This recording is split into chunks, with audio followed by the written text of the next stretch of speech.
할렐루야. 이 아침에 예배의 자리에 나오신 성도님들을 주님의 이름으로 축복하고 환영합니다. 함께 이 시간 기도하며 예배의 자리로 나가도록 하겠습니다. 함께 기도하겠습니다.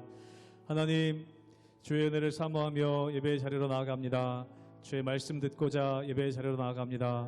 우리 영적인 귀를 여시사 주의 음성을 듣게 하여 주시고 우리의 영적인 눈을 여시사 주님 볼 수 있는 이 아침 되게 하여 주시옵소서. 우리 마음 가운데 주의 은혜로 부어주시고 말씀 부어주셔서 오늘 하루도 또 우리 삶의 자리에서도 주님의 늘 인도하심을 받는 우리 성도님들의 삶과 가정 되게 하여 주시옵소서. 모든 것 감사드리며 예수님의 이름으로 기도하옵나이다. 아멘.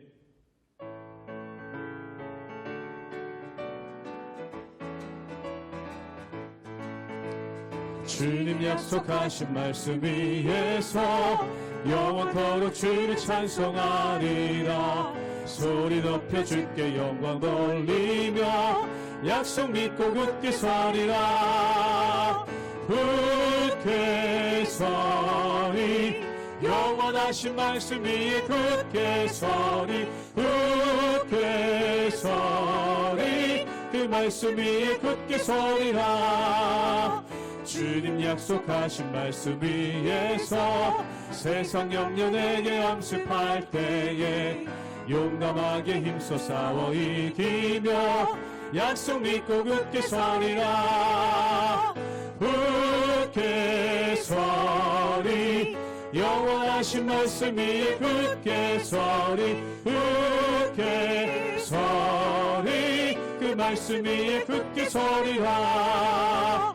주님 약속하신 말씀 위에서 영원하신 주의 사랑이 믿고 성령으로 힘써 싸워 이기며 약속 믿고 굳게 서리라. 굳게 서리 영원하신 말씀 위에 굳게 서리. 굳게 서리 그 말씀 위에 굳게 서리.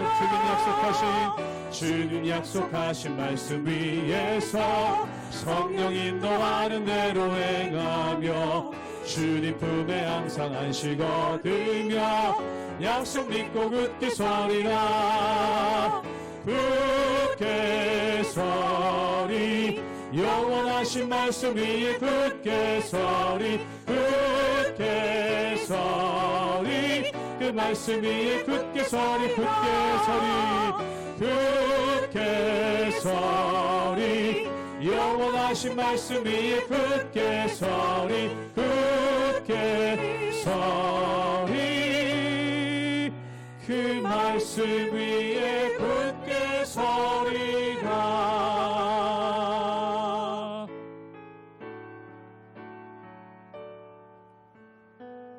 나의 영혼이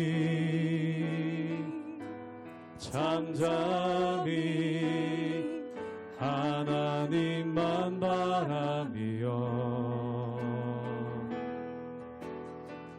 나의 구원이 그에게서 나는 도다. 나의 영혼아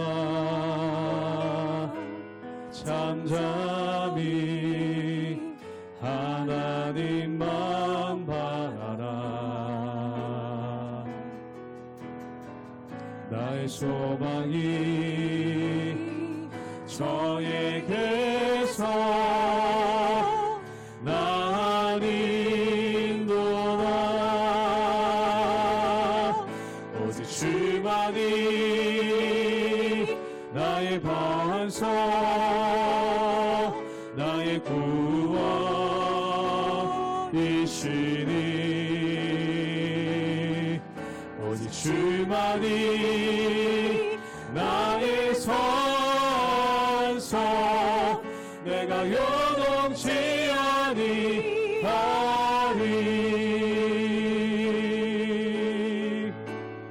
나의 영혼이 간절히 나의 영혼이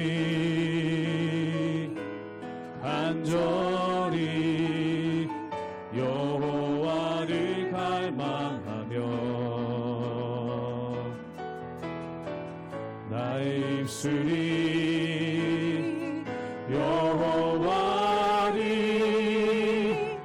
찬양하리. 나의 영혼이 즐거이 나의 영혼이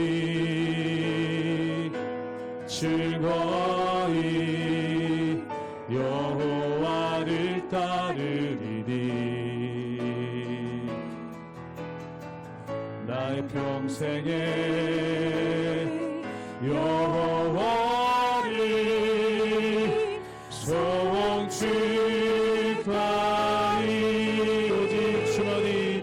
오직 주만이 나의 반석 나의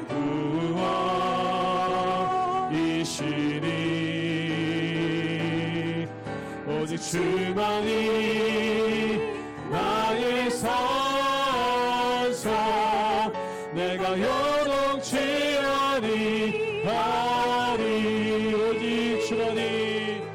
오직 주만이 나의 반석 나의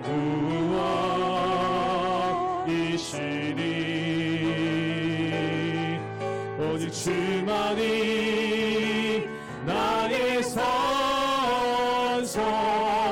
내가 요동치 아니하리. 내가 요동치 아니하리. 내가 요동치 아니하리. 내가 요동치 아니하리. 내가 요동치 아니하리.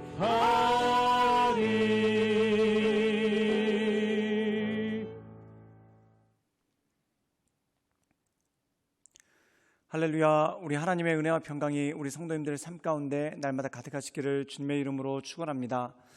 예를 들어 설명하자면 세상에서 가장 안전한 배는 항구에 정박해 있는 배가 가장 안전할 것입니다. 파도를 만난 일도 없고 또한 침몰할 일도 없기 때문에 그렇다는 것이죠. 그런데 만약에 배가 항구에만 가만히 정박해 있다면 그 배에게 어떤 의미가 있겠습니까? 배는 항구에 있음으로써 의미가 있는 것이 아니라 또한 안전한 장소에 머물름으로써 의미가 있는 것이 아니라 대양을 항해해 가고 또한 대륙과 대륙을 옮겨가면서 사람과 물자를 날릴 수 있을 때 그 배로서 의미가 있다는 것이죠. 즉 대양으로 나가면은 파도를 견뎌야 되고 또한 바람을 이겨내야 되는 그러한 많은 일들이 있는 것을 보게 됩니다. 사랑하는 여러분, 성도의 삶도 마찬가지입니다. 성도의 삶에 고난이 있는 이유가 무엇이겠습니까? 마치 바다에 항해하는 배와 같이 하나님께서 우리에게 주신 삶의 자리에서 온전히 살아가려고 할 때 많은 고난이 있고 어려움이 있는 것을 보게 됩니다. 만약에 이 제자들이 또한 이 초대교회에 있었던 사람들이 아무 일도 하지 않고 그냥 골방에 숨어만 있었다. 그럼 아마 그들에게 아무런 고난도 있지 않았을 것입니다. 그런데 그들이 나가서 담대하게 하나님의 말씀을 전하고 또한 예수 그리스도의 부활과 승천을 증거했을 때 그들에게 많은 핍박과 어려움이 오는 것을 보게 됩니다. 그런데 그럼에도 불구하고 그들은 안전한 것보다 또는 평안한 것보다 하나님께서 주신 사명의 길에 또한 하나님께서 주신 그 인도하신 가운데 나가기 위해 그 모든 것들을 감수하는 것을 보게 되죠. 사랑하는 여러분, 성도의 삶도 그렇습니다. 집 밖에 나가지 않고 골방에만 가만히 있다면 그에게 어떤 문제가 있겠습니까? 그런데 거기선 아무 의미가 없는 거죠.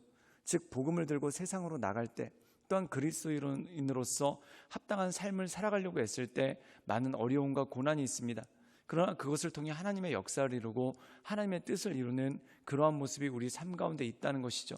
그러므로 이 주님만을 의지하며 하나님의 은혜 가운데 그 인도하신 가운데 날마다 승리하며 나가시는 우리 모든 성도님들 되시기를 주님의 이름으로 축원합니다. 사도행전 4장 13절에서 22절 말씀입니다. 그들이 베드로와 요한이 담대하게 말함을 보고 그들을 본래 학문 없는 범인으로 알았다가 이상히 여기며 또 전에 예수와 함께 있던 줄도 알고 또 병 나은 사람이 그들과 함께 서 있는 것을 보고 비난할 말이 없는지라 명하여 공회에서 나가라 하고 서로 의논하여 이르되 이 사람들을 어떻게 할까? 그들로 말미암아 유명한 표적 나타난 것이 예루살렘에 사는 모든 사람에게 알려졌으니 우리도 부인할 수 없는지라.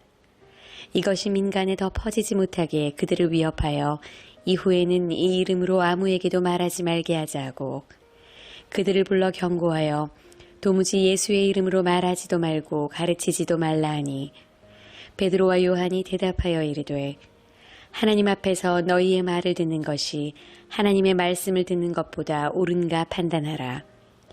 우리는 보고 들은 것을 말하지 아니할 수 없다 하니 관리들이 백성들 때문에 그들을 어떻게 처벌할지 방법을 찾지 못하고 다시 위협하여 놓아주었으니 이는 모든 사람이 그 된 일을 보고 하나님께 영광을 돌림이라. 이 표적으로 병 나은 사람은 40여 세나 되었더라. 오늘 말씀 가운데 보면은 베드로와 요한이 성전 문 앞에 갔다가 거기서 다리를 쓰지 못하는 그리고 구걸하는 사람을 만나게 됩니다. 그리고 예수 그리스도의 이름으로 그를 치유해 주죠. 그리고 그가 뛰면서 걸으면서 하나님을 찬미합니다. 그리고 성전에 모였던 모든 사람들이 그것을 보고 깜짝 놀라서 베드로와 요한에게 모이게 되고 또한 베드로와 요한이 그들에게 예수 그리스도를 증거하는 그러한 일들이 나타납니다. 그때 성전에 있던 제사장들과 서기관들이 그리고 유대 관원들이 이 베드로와 요한을 잡아서 신문하고 또한 그들에게 예수님을 전하지 말 것을 권하는 그러한 모습이 그 가운데 나와 있다는 것이죠. 우리 함께 사도행전 4장 14절의 말씀을 읽도록 하겠습니다. 제가 읽겠습니다. 또 병 나은 사람이 그들과 함께 서 있는 것을 보고 비난할 말이 없는지라. 오늘 말씀 가운데 보면은 베드로와 요한에게 꼬투리를 잡아서 그들을 핍박하고 감옥에 가두고 또한 매로 치려고 했습니다. 그런데 병든 사람이 일어난 것을 많은 사람들이 목격했고 또한 이 베드로와 요한이 어떤 잘못도 하지를 않았죠. 그렇기 때문에 그들을 비난할 말도 없고 핍박할 말도 없었다는 겁니다. 그래서 이 베드로와 요한을 돌려보내는데 그들에게 돌려보내면서 뭐라고 얘기를 하냐면 예수님을 전하지 말아라. 또한 예수님에 대해서 증거하지 말아라 라는 그러한 협박을 해서 그들을 돌려보내는 것을 보게 됩니다.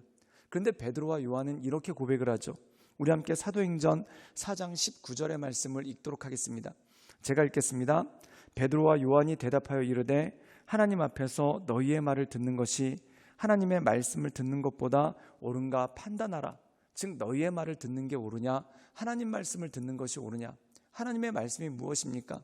십자가에 달리시고 또한 부활하시고 승천하신 예수 그리스도를 증거하는 것, 땅끝까지 이르러 주님의 증인이 되는 것, 이것이 바로 그들에게 주신 사명이라는 것이죠.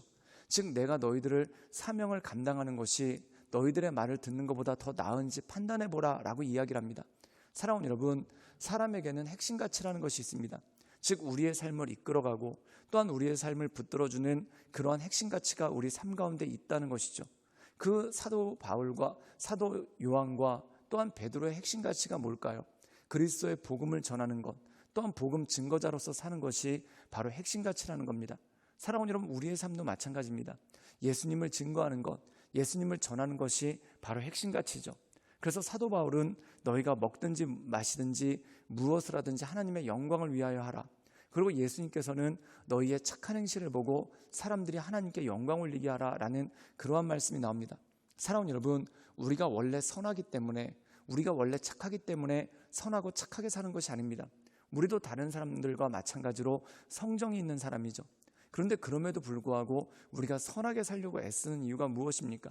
바로 하나님께 영광 올려드리는 것이 가장 기쁜 일이기 때문에 또한 하나님께 영광 올려드리는 것이 우리의 사명이기 때문에 우리가 우리의 욕심을 내려놓고 또한 우리의 육신의 욕망을 내려놓고 선하고 온전한 삶을 살아가려고 애쓰는 그러한 모습이 그 가운데 나온다는 것이죠.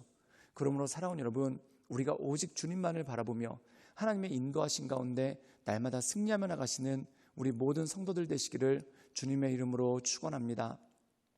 함께 기도하시겠습니다.